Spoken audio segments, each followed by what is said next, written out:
Empowerment, Kilusang Pagbabago, Lebanon Chapter. We love you!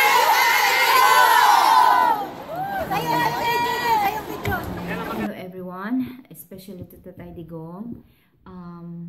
Ako po si Marilyn Inerio, Acting Secretary po ng OFW Global Movement for Empowerment in Lebanon Chapter. Ang masasabi lang po namin sa iyo, Tatay, ipagpatuloy niyo lang ho yung magagandang ginagawa niyo sa bayan at yung genuine na pagmamahal niyo sa aming mga OFW. Sabi nga nila, sana'y noon ka pa binigay sa amin ng Panginoong Diyos, hindi wala sana kami dito sa ibang bansa. But anyway, ikaw na may sabi nga ni ex-President Erap na panahon lang, di ba? So, mahal na mahal ka po namin, Tatay Digong. Lahat ng ginagawa nyo ay suportado po namin. Huwag nyo lang pong isipin at dibdibin ang iyong critics. Kami na hong bahala sa kanila.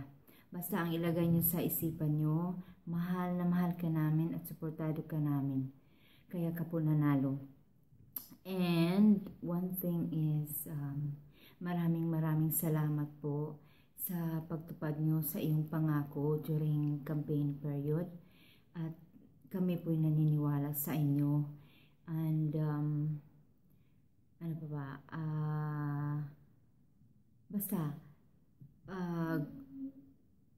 anuhin niyo lang po yung health nyo.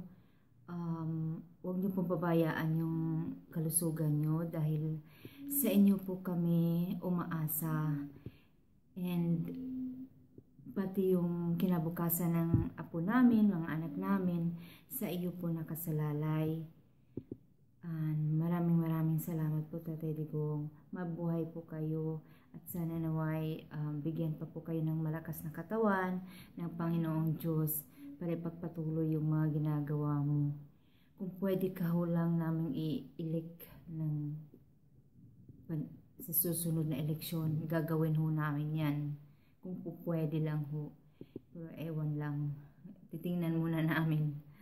Anyway, we love you, Tatay Digong, and we support you. I love you, and please take care of yourself and more power. I love you, and we love you all.